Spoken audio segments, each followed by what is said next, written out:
સ્વાગત છે બહેનો તમારું ગુજ્જુ પરિવાર ચેનલ યુટ્યુબમાં। આજે આપણે વાત કરીશું રસોડામાં બહેનો માટે ઉપયોગી માહિતીની। શાકભાજીમાં ખારાશ વધુ હોય તો બાંધેલા લોટની નાની નાની ગોળીઓ બનાવી તેમાં નાખવાથી ખારાશ ઘટી જશે।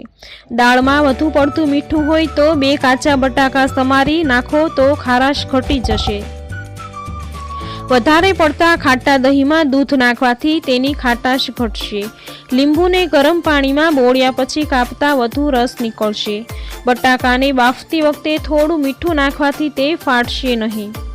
ગરમીમાં સવારની દાળ સાંજે વઘારવી હોય તો તેમાં મીઠું ન નાખો।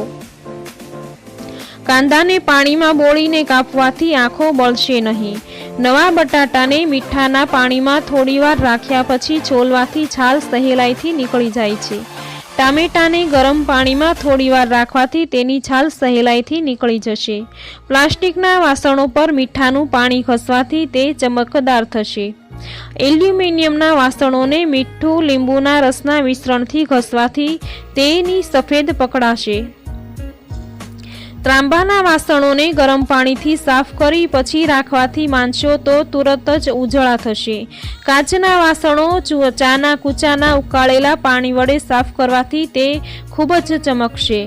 કાચના ગ્લાસ એકબીજા સાથે ચોંટી ગયા હોય તો 5-6 કલાક ફ્રીજમાં રાખવાથી તે છૂટા પડી જશે। દાજેલ વાસણને સાફ કરવા મીઠાના પાણીવાળા ટુકડાનો ઉપયોગ કરી તેમાંથી ઘસીને સાફ કરો। થર્મોસમાં 1 કપ સરખો નાખી 12 કલાક રહેવા દો પછી ઠંડા પાણીથી તે ધોવાથી તેમાં વાસ આવતી દૂર થશે। ફ્રીજમાં તીવ્ર વાસ આવતી હોય તો તેમાં થોડા કોલસા મૂકવાથી વાસ દૂર થશે। ગરમ પાણીમાં કેરોસીન નાખી કાચ સાફ કરવાથી તે ચોખ્ખા અને ચમકદાર થશે। પાણીમાં કેરોસીન નાખી ટાઇલ્સ પર પોતું મારવાથી તે ચોખ્ખી અને ચકચકિત બનશે। પ્રેશર કુકરમાં તળિયે લીંબુનો ટુકડો નાખવાથી અંદરનો ભાગ કાળો પડશે નહીં। રાખમાં હળદર ભેળવી કીડીના દર પર ભભરાવાથી તે નીકળતી બંધ થશે। સોડા બાયકાર્બન છાંટવાથી કીડીઓ ભાગી જશે। મચ્છરથી બચવા ઘૂંટણને બોચી પર લવિંગનું તેલ લગાડો। બોરિક પાવડરમાં ખાંડવાળું પાણી મિશ્રણ કરી નાની નાની ગોળીઓ વાળી જ્યાં વાંદા હોય ત્યાં મૂકવાથી તે નાસી જશે। પ્રવાસમાં સાથે લઈ જવાની પૂરીમાં ઘીનું મોણ નાખી દૂધથી કઠણનો લોટ બાંધી મસળીને પૂરી બનાવો તો તે પૂરી સારી રહેશે। રંગીન કપડાં પહેલીવાર ધુઓ તો તે વખતે ઠંડા પાણીમાં મીઠું નાખી કપડું તેમાં બોળવાથી તેનો રંગ ઉતરતો નથી। કપડાને કાટનો ડાઘ પડ્યો હોય તો તેને ભાતના ઓસામણમાં બોળવાથી તે નીકળી જશે। કપડા પર શાહીનો ડાઘ પડ્યો હોય તેની ઉપર મીઠું લીંબુના રસનું મિશ્રણ ઘસવાથી તે દૂર થશે।